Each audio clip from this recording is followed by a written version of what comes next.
Welcome in to My Dogs Are Barking on MPW Digital, presented by Heath Riles Barbecue.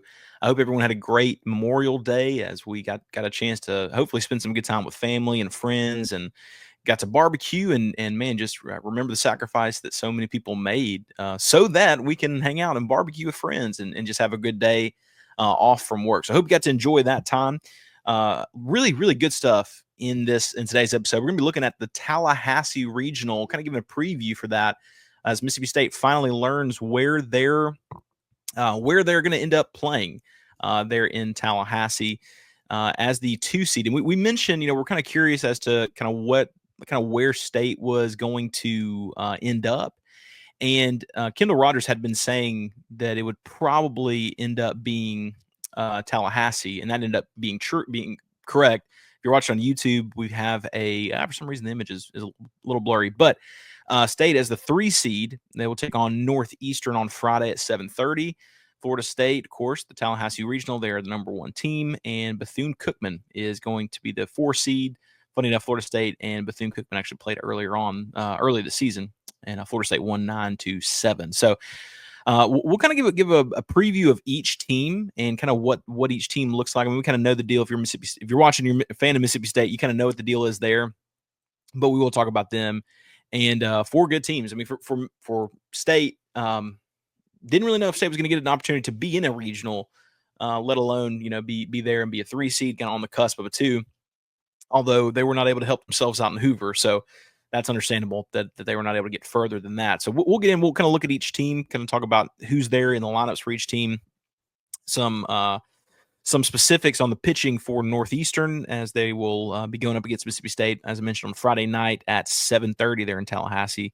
It's a great time of the year, man. Just love college baseball and love the College World Series time of the year. But hey, before we get there, I want to let you know that this episode is brought to you by our presenting sponsor, Heath Riles Barbecue.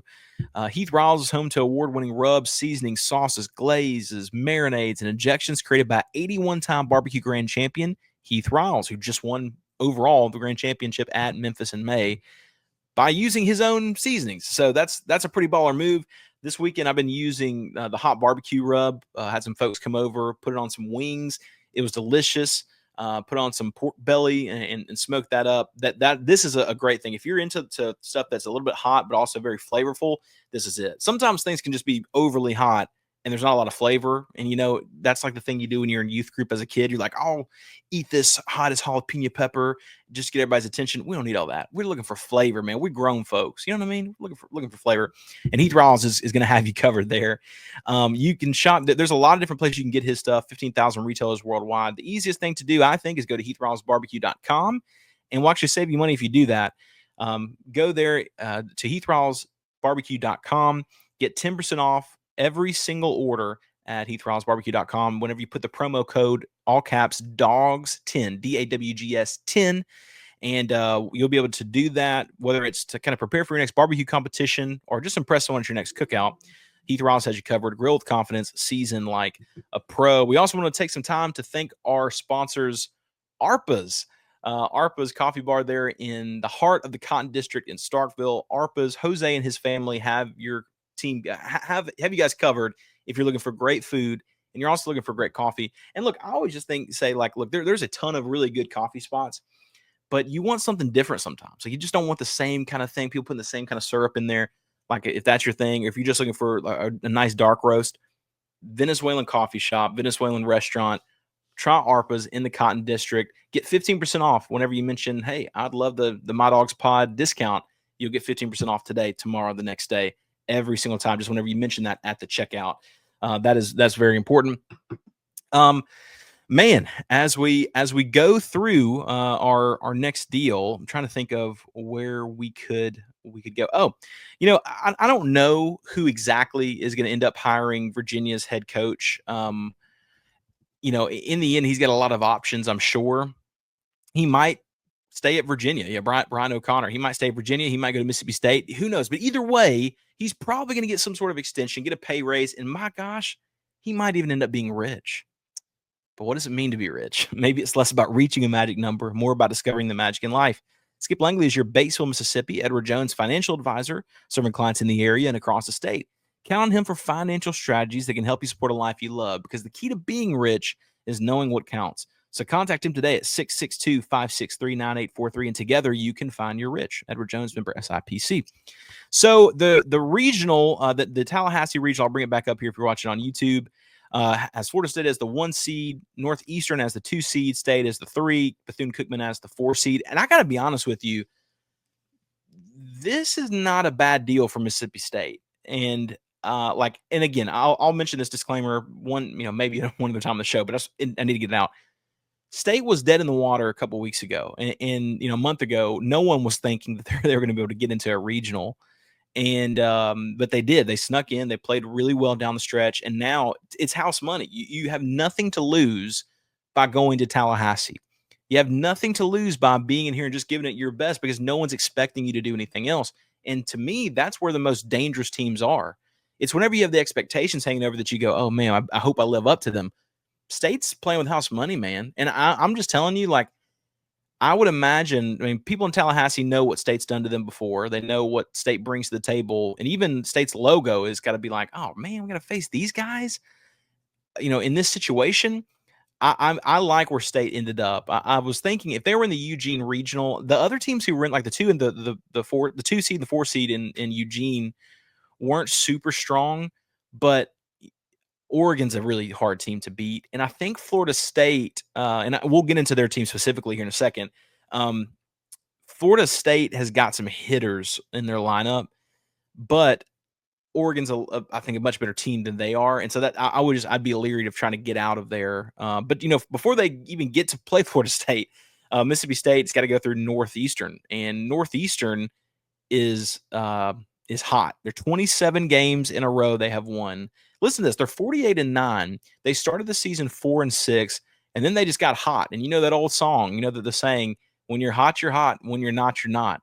And right now, Northeastern is blazing hot. 27 games won in a row. And if you're watching on YouTube, we're going to pull up their schedule here in just a moment. Because the one thing with Northeastern, they have won 27 in a row. There's no discounting that. And especially starting off 4-6 and coming all the way back to be a 2 seed in a regional, that's really impressive.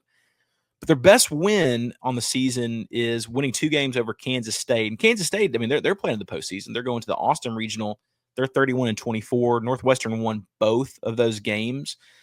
And again, we'll go over the schedule here in just a second, just so you can kind of see where they are. But Northeastern's best player would be Harrison Feinberg. He's a left fielder, but he hits 379, 18 home runs, 66 RBIs. He has an on-base percentage of 46%. Right behind him is Cam Maldonado. He hits 371, has 15 home runs, and an on-base percentage of 4.86. So those guys get on base one way or the other. As a team, they have a total of 76 home runs this season and have only given up 27. Their pitching situation, their 2 starters are pretty solid. Will Jones is their ace. He has a 1.82 ERA. He's 11-0 in his starts, has 72 strikeouts. Jordan Gottsman has a 2.30 ERA and has 91 strikeouts this season. He's 9-2. I imagine State's going to see Jones on Friday night. But they can throw either one of them and they'd be there. Their their Sunday pitcher is not at the quality of those guys, but obviously their Sunday pitcher is still 10-2 in the records. He obviously gets it done. I do want to bring up the schedule. Again, if you're watching on YouTube, the bad news is you'd have to look at my face. That's unfortunate. The good news is you do get to see some additional things instead of just hearing the voice. So we're looking right now at the schedule for Northeastern. So I do kind of want to show you this. So again, 48-9. They're 25-2 in the conference. That they've done really well, won 27 games in a row. But look at what I'm looking at now. They started off the season 4-6. Lost a series at Hawaii, 3-1, and then all of a sudden just started firing back off. But here's the main thing I want you to notice about their schedule is it's just not very hard. It's just not a great schedule. And I get, they're from a lesser conference. Like, you can't hate on them for that. But, they go out and they play Boston College. Boston College, had a losing record on the season. and they split with them 1-1 in games versus them. I know Campbell is a team that's played in the postseason some, but you just kind of look at the schedule, and again, that's your best 2 wins right there is beating Kansas State on back-to-back days. That's very good. That's your best wins. But after that, man, there's just not a lot of great teams they played and went up against. And again, I understand like that's okay. Like that is you can't get mad at a team in the SWAC for playing SWAC teams. Like I understand all that. Like that makes complete sense. But you do have to look at it and go, okay, well, at least State knows, or at least a team like that is glad to be there. But you don't know if they've really been battle tested against the other teams. And I'll say this: I'd go on a limb to say this, and maybe I'm wrong, but I would imagine State has been more battle tested than any of these teams. Now, statistically speaking, because you do kind of got to get down to nitty gritty at some point. Statistically speaking, Florida State's RPI is 24. Strength schedule is 24, and State's is 27. So technically speaking, Florida State's a record has been, or opposing teams have been better. But if you put the schedules up side by side, there'd be no comparison. You would rather have Florida State's schedule than Mississippi State's schedule. So I'd venture to say Mississippi State might be the most battle tested of any team that's in the Tallahassee regional, just based upon the schedules I think they've gone up against. It's not Northeastern, with all due respect. It's not Bethune-Cookman. And I don't think it's Florida State even whenever you go over their schedule. We'll go over that real quick, and then we will look at some of the specifics on Florida State and Bethune-Cookman. But again, 24. Yeah, their strength schedule is 24th for Florida State. So again, not bad by any means. That they have faced their fair share enough to earn a number 1 seed in a regional and be able to host. But 30-14, that they did lose the championship game versus I think it's North Carolina. 17-10 overall in the conference. And just kind of going over here, obviously some easier teams towards the front end. As I mentioned, they've already faced Bethune-Cookman already this season. They beat them 9-7 earlier in the season, but Bethune-Cookman can hit the ball. So that's one of the reasons they were able to stay in there. A common opponent in Florida, they beat, they lost to there. And then it came back to win a neutral site game against them. But do you kind of notice as we're going on, like as we're going on, you go, okay, I just don't think they've had the same type of schedule difficulties that State has. Now, the series win, well, we're looking right here at it now. The series win over Clemson, I think, is their best series win this season. To think that they went through and won that game. It was 1-1. They had the rubber match, and they whooped them on Sunday, 20-9. Here in the very first part of May. And then they just couldn't get over the hump against North Carolina. And North Carolina's a good team, but that's kind of where they ended there. But as you look through that compared to Mississippi State's schedule, I think State's been more battle tested. Now, here's the thing. All that's for naught if you can't win the game. So all that's fine, but that doesn't mean you're going to win the game and kind of go out and beat those other teams. But that's at least a start to say State, I don't think State's going to be overwhelmed by any of these teams. And that might just be famous last words. I don't know. I don't necessarily think it's going to be the same way. Northeastern's, opponents have not been great. But then again, Coastal Carolina didn't have great opponents, whatever it was several years ago, won the entire College World Series. So, it doesn't always matter, but it does give you kind of a taste as to what might be going on. So we're going to take a quick pause, listen to here's some messages from MPW Digital. When we come back, we're going to go over Florida State and Bethune-Cookman and kind of what both teams bring to the table. Whoa, man, cameras go nuts. Got baby stuff everywhere, man. We got a little less than a week, so sorry for everything that's scattered behind me. So we'll look at that whenever we come back for Florida State and Bethune-Cookman, and both of these teams can really, really hit the ball. I think Northeastern has some decent hitting, but honestly, I think their pitching is what makes them really hard to beat.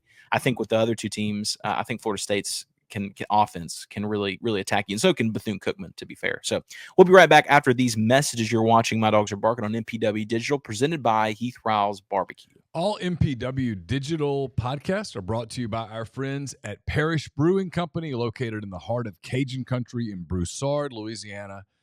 Parish Brewing Company's simple goal is to make awesome craft brewed beer, and they do it remarkably well. The doctor is introducing their new go-to IPA, Dr. Juice. It's a highly crushable juice bomb, dry hopped with a blend of their favorite hand-selected hops from the Yakima Valley in Washington. Dr. Juice's drinkability is sneaky good, considering it clocks in at 6% ABV. The pour glows a rich cantaloupe hue with a thick frosted haze, soft mouthfeel, an aroma and taste that's full of passion fruit, papaya, and blood orange, making it drink like a glass of freshly squeezed juice. They also have Ghost in the Machine. It's a double IPA brewed with obscene quantities of hand-selected Citra hops from Yakima Valley. Expect pungent grapefruit flavors and aromas, tropical fruit, less harsh bitterness than most IPAs. Again, it's Parish Brewing Company. Wherever you get your beer, check out Parish. Make sure that you look for them, because any beer that you get from Parish is going to be absolutely outstanding. Thank you from MPW Digital. We're brought to you by Easy Hemp Company. Easy is a hemp-infused sparkling water. It's a guilt-free alcohol alternative, a natural way to relax and unwind. It's all natural. Made with real fruit, no added sugar, low calories, gluten-free. One 12-ounce can of Easy has 3 milligrams of THC.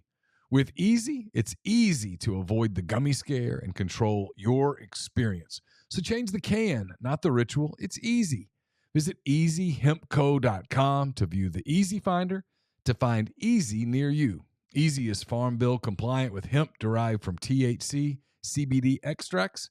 Easy is for people 21 and older. Enjoy. Back to My Dogs Are Barking on MPW Digital, presented by Heath Rawls Barbecue, and talking through the Tallahassee Regional. Man, this week we are going to be able to see Mississippi State in regional action and able to see them play.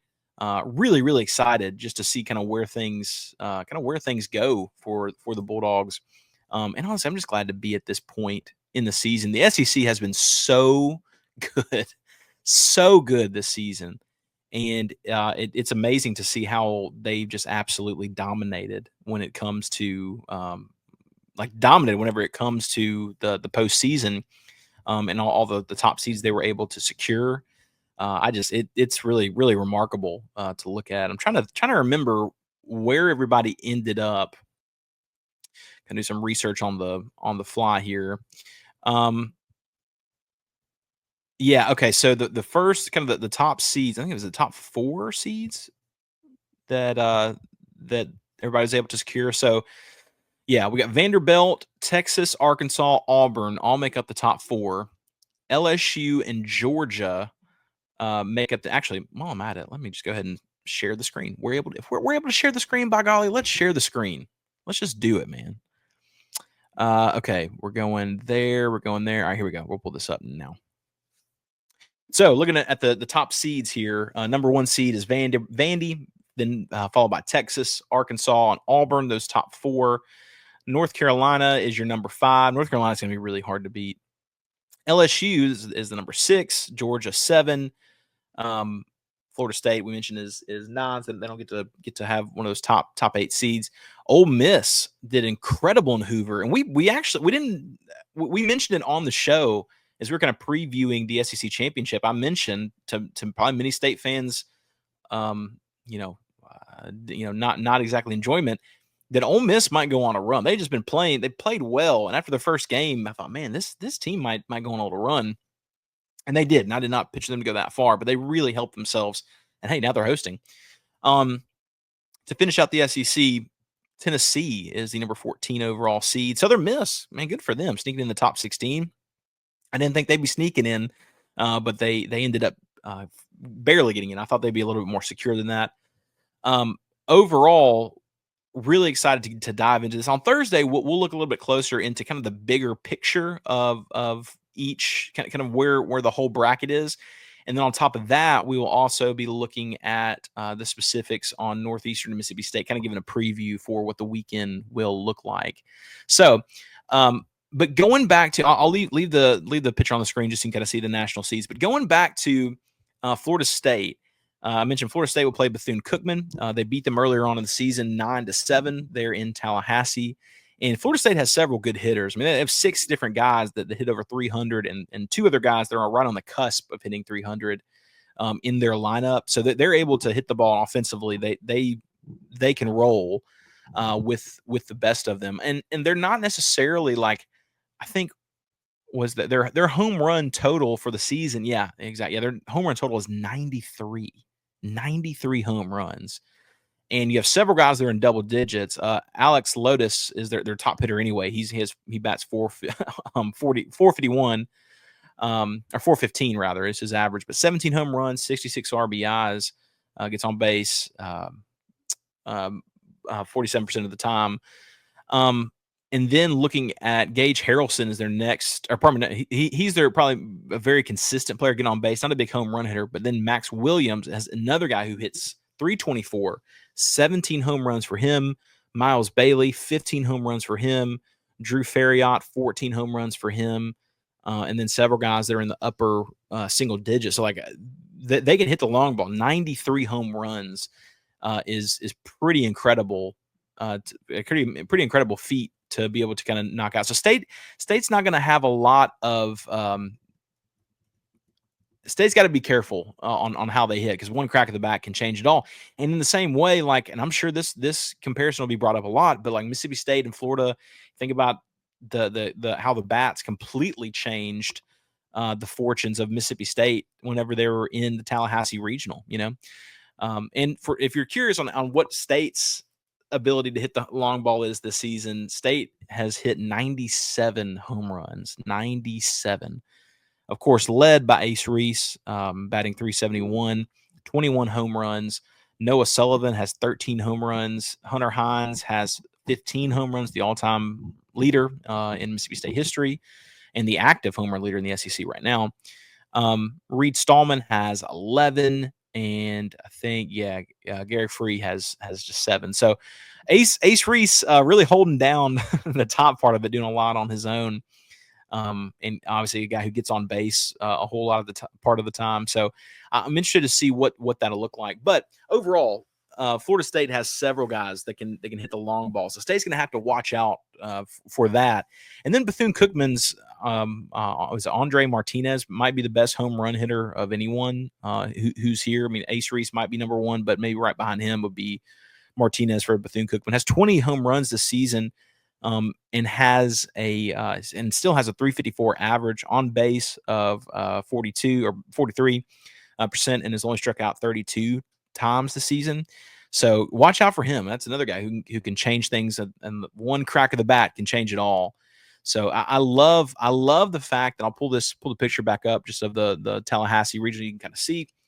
Very excited to get things started on Friday for Mississippi State and Northeastern. As I mentioned, the Thursday show, we'll go over some specifics on what that particular matchup looks like and what to look for if you're Mississippi State. Again, by then we should know who the starters are for both teams. I do think it'll be Jones for Northeastern, but we'll see. And that's a guy that has a 1.82 ERA and is second on the team in strikeouts behind their day 2 starter. And then Florida State and Bethune-Cookman this weekend. Should be an offensive matchup. I'm really looking forward to that. I think Northeastern and State has an opportunity to be a 3-2 game, 3-1 type of game, to where both teams can really, really pitch well. So looking forward to that. Again, we'll cover that on Thursday, but let me know in the comments, where do you think, if you're a Mississippi State fan, how do you feel about this regional? And then on top of that, who do you think is going to come out from this regional as the winner? I think both of those things are really important. Let us know in the comments. Let us know. Make sure you like the video, subscribe, helps us out a whole lot. Also, make sure you watch on, make sure you follow us on Twitter. It's just at MyDawgsPod. We have a good time over there, but also just a great way to be able to learn new info. So thank you so much for listening. As always, you have listened to My Dogs Are Barking on MPW Digital, presented by Heath Riles Barbecue. I hope you guys had a great Memorial Day, and we'll holler at you next time.